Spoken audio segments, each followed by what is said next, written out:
In this episode, we will be discussing sexual assault and violence against women, and listener discretion is advised.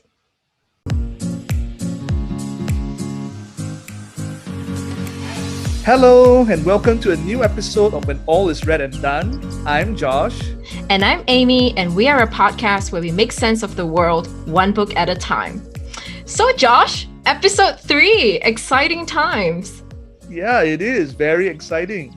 Yeah, and I just wanted to thank our listeners for all the overwhelming feedback we've received. It really makes us look forward to putting out more episodes. Yeah, I mean, it's really been super nice hearing everybody being so supportive. And so, Amy, apart from being thrilled from all the feedback that we have gotten, what have you been reading or doing? Well, apart from trying to stay humble after all those nice feedback, I've actually been listening to a podcast that's very similar to ours, which is Renegades by Obama and Springsteen. So okay, that's a pretty big podcast to compare ourselves to, Amy. So I wanted to ask you actually on today that who do you think is the Obama and who do you think is the Springsteen in our podcast? Well, okay, so disclaimer here, I have not yet listened to this podcast, but I would think, okay, whichever one is the more serious one between the two of them, I'm probably that one. Well, I think just because of your profession, you might be the Obama and I'm going to be the rock star. Well, I'll take that. I'll take that. Are you enjoying it so far? Is it good? Yeah, I've been enjoying it so far, but I think they have already ended their season and I'm not sure if there's going to be a season 2. Oh, okay. And what about you, Josh? What have you read and done this week? Well, so this week actually not this week, just yesterday, my parents flew in. So they have been in East Malaysia for the past 9 months. So I haven't seen them for the longest time. And so they were in transit here for a day before flying back to our hometown in Penang. So I actually managed to spend a little bit less than 24 hours with them. It was really nice because I haven't seen them for a long time. And I know a lot of us have not seen our loved ones for a really long time due to the pandemic. You know, I know like for yourself as well, like you haven't been back here to Malaysia. I was just really grateful to be able to have that opportunity to be with them, especially since, you know, things are still a little bit uncertain. You don't know when you're going to see them again. And it really makes you appreciate the times that you have with your loved ones a little bit more. So I guess if any of you are in quarantine or in lockdown with your family members, you know, even though some of them might drive you up the wall, I would strongly encourage you to appreciate that because for a lot of us who are on our own, I do miss the times that I can spend with my family. Yeah, absolutely. I think you probably said something that a lot of people could relate to at the moment. So, Josh, why don't you tell our listeners what we're going to be discussing today? So, in this episode, we are going to be discussing sexual assault and violence against women. And we are going to be discussing this with sincerity and intention. But we do understand that some might find this subject matter traumatizing or distressing. And we wanted to let you know at the start so you can decide if you'd like to engage with this or not. And also in this episode, the majority of the victims and survivors that we mention are women, but we want to acknowledge that sexual assault and rape culture affects everyone. Women, girls, LGBTQ persons, as well as men and boys. Yeah, no one is spared in this endemic of rape culture. Yeah, so the motivation for this episode actually, from my end, of course, it came up because a month ago, a horrifying case happened here in London. A 33-year-old woman, Sarah Everard, she went missing in Clapham. And, you know, like after that, my social media just blew up and the police issued a warning. People were sharing pictures of Sarah and when she was last seen, what she was wearing, etc. And then 6 days later, her remains were discovered. And subsequently, a Met police officer, he was arrested in connection to her disappearance and murder. And, you know, like the immediate reaction from rights groups, from authorities is to, you know, call for better designed public spaces, improve reporting systems, and for, you know, self-defense education, which I felt was completely empty and it completely missed the mark for me. The deeper underlying issue here is, you know, the dehumanizing way that society, and I hate to say this, but men especially, objectify women. And the normalizing and even glorifying of sexual violence against women is the root of the problem. problem. And no amount of street lighting, no amount of patrols or karate classes is going to help unless that changes. Well, I wanted to ask you, Amy, because you were there in London. So when you heard of the Sarah Everard case, like how did that make you feel? Yeah, frankly, I was just afraid to even go out. I didn't know if I was going to be attacked because I'm a woman. And then in the same week, also, there was the hate crimes against Asian Americans in Atlanta. And I know that hate crimes against Asian in the UK has also increased in the last year due to COVID. I really felt very vulnerable if I were to go outside. I know I live in like a pretty safe neighborhood, but to be honest, I really didn't go anywhere without someone else with me. Yeah, when I saw the Sarah Everard case, the first person I thought about was you. Mm-hmm. And I'm really thankful that that you're safe, that you're all right. But there have just been so many of these cases, isn't it? That the ones that do come into the public sphere, and the many more that just are unnamed, that we do not know about. And when you talked about a deeper underlying issue, what we are talking about here is rape culture, right? And so the great and good Roxane Gay, who's an author that I know that both of us adore, so she defined rape culture in her book Bad Feminists as a culture where we are inundated in different ways by the idea that male aggression and violence towards women is acceptable and often inevitable. And when you dissect it, right, rape culture finds its roots in traditional gender roles, gender stereotypes, sexist jokes, and all of this builds up towards harassment, threats, stalking, and finally sexual assault, rape, and even murder. And speaking from the perspective of a cishet male, rape culture is so pervasive and it's so embedded in what we take for granted as the norm that it's almost startling when it's pointed out to you for the first time, right? And so I remember when I first joined Women's Center for Change as a advocacy officer, and there was this discussion that we were having about women's safety at night. And in my deep ignorance, right, I blurted out, well, wouldn't it be common sense for women to just not go to certain places after dark? And I'm eternally grateful that my mentor, Dr. Prema Devaraj, that she didn't fire me on the spot, but rather that she took the time to explain to me how that sort of thinking is problematic and how it shifts the onus from the perpetrators onto the victims instead of looking at the root causes of violence against women. And so it's that kind of casual misogynistic thinking that really is at the root of rape culture. Yeah, absolutely. Rape culture creates an environment in which, casual sexism, misogyny, and ultimately sexual violence, and as you said, in some cases, even murder, and these kind of things can thrive. And from the receiving end of abuse, I can tell you that from experience that the first reaction is often shame. So deep internalized guilt and self-blame. So my own very first experience of this, I was only 8 years old and I was at home alone after school, and an unknown caller on the phone said sexual things to me that I didn't understand at all.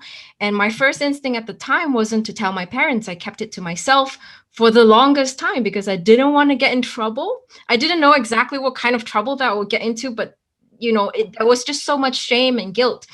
And, girls are taught at a young age to keep out of trouble, to dress modestly, and don't put yourself in bad situations, as if our bodies invite bad things to happen to us.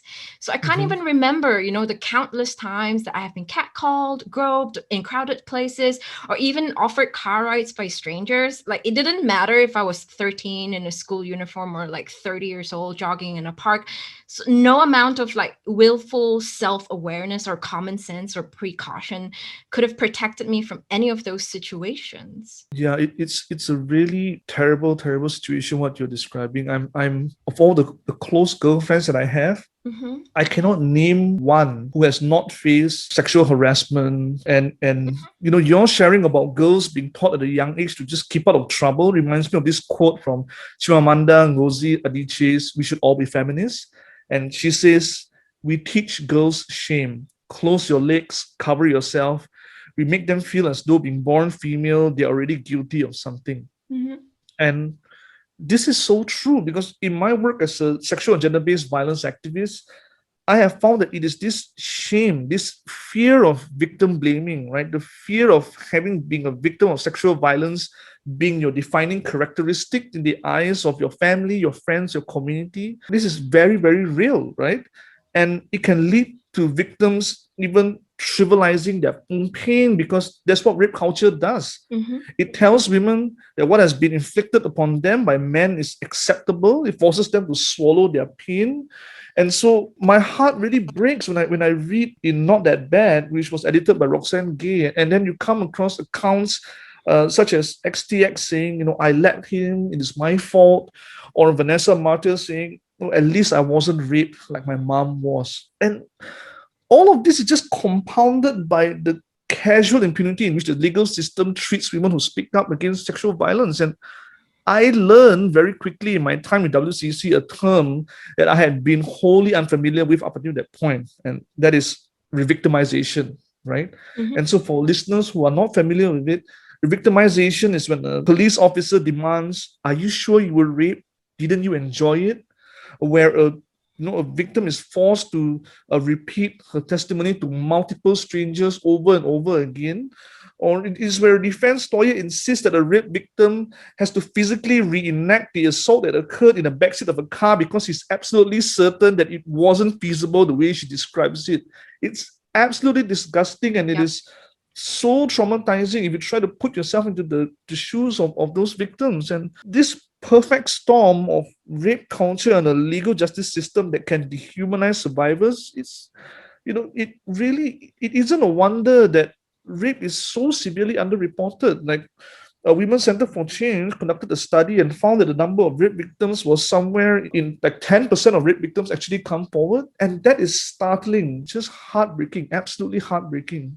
Yeah, that comes as no surprise to me, really. And speaking of Not That Bad, that is really one of the most harrowing books I've ever read. And, the trauma of having experienced sexual assault coupled with dehumanizing and downright confusing criminal justice systems, like, who would willingly put themselves through that? And that's why, for me, rehumanizing victims' voices and destigmatizing coming forward is so valuable. Yeah, I absolutely agree. And Roxane Gay, in another book, Drawing Power, she says, "I was robbed of my power, but now every time I tell my story, I am powerful. Every time someone shares that my story has helped them make sense of their own experience, I am powerful." Mm-hmm. And in cases where victims stay silent, the narrative is oftentimes written for them, whether this is by the media or by the defense. The profound impact of just one woman's story can have on others is simply astounding. So an example of this is Chanel Miller's Know My Name. So this is one of my favorite books that I've read last year. So in Chanel's victim impact statement to her rapist, and later in her memoir, she undoes this narrative that the defense and the media has assigned for her, that, she was drunk and therefore she deserved it. And her rapist had more to lose than she did in terms of, his future. So I just wanted to read an excerpt from Know My Name and also the victim impact statement. So Chanel says, "Lastly, you said, I want to show people that one night of drinking can ruin a life, one life, yours. You forgot about mine. Let me rephrase for you. I want to show people that one night of drinking can ruin two lives, you and me. You are the cause, I am the effect. Your damage was concrete, stripped of titles, degrees, enrollment. My damage was internal, unseen. I carry it with me. You took away my worth, my privacy, my energy, my time, my safety, my intimacy, my confidence, my voice, until today." So like that was just such a powerful human and empathetic voice that many survivors of sexual assault felt like they had been missing for a long, long time. And in telling her story, she was simultaneously telling the stories of countless other survivors who could not find the words or simply do not have the opportunity to do so. So, words, they're not powerless. The light sentence that the rapist received alongside her powerful statement, it changed Californian legislation, and that would ensure future similar perpetrators would receive mandatory prison time. And also the judge who handed him this light sentence was subsequently recalled in a vote. Mm-hmm. I know, Josh, you're feeling, or you feel conflicted about this, as you don't necessarily agree that it should take survivors making their stories public for people to care about this issue. Yeah. So where I'm coming from is, having worked with close to 100 sexual assault survivors, I think there's two things that we need to acknowledge, right? Like the first thing is, more needs to be done for victims who are unable to come forward with their stories due to numerous reasons. It could be fear of repercussion, shame, family pressure, a lack of legal support. And even for the victims that do come forward, that do tell their stories, we have to remember that these retellings can be a deep source of re-traumatization as well. Yep. Right? And it's why, like, for us, we have to be trained to conduct such interviews with care, dignity, and respect. But what I've seen is that many times when the survivor story is made public, then this care, dignity, and respect can just be ripped away, right? And this happens especially when you have survivor stories being shared without consent. But even for those who do come forward willingly to share their stories, we have seen time and again that there is a heavy cost when that testimony is willingly shared is just brutally interrogated or dismissed casually. And I'm thinking, for example, of Christine Ford in her testimony, right, against Brett Kavanaugh, and how she has been treated by the media, by people online. It took such a heavy toll on her, right? And I hate it. I hate the fact that many times it requires such sacrifice on the part of the victim in order for the general public to actually care about sexual assault. Like, the numbers alone, right? These are endemic numbers, and they really should give all of us pause, especially men, and move us to take serious action. And it shouldn't take the lives of Sarah Everard or Twinkle or Kenny Ong for us to be compelled to do something. Yes, absolutely. So if our listeners would like to read more about rape culture, we do have some RADRecs. So for me, I would really recommend Tomorrow Sex Will Be Good Again by Katherine Angel. So this is a book about consent, sexuality, desire, and vulnerability in a society where sex has been weaponized and the power dynamics are just so complex.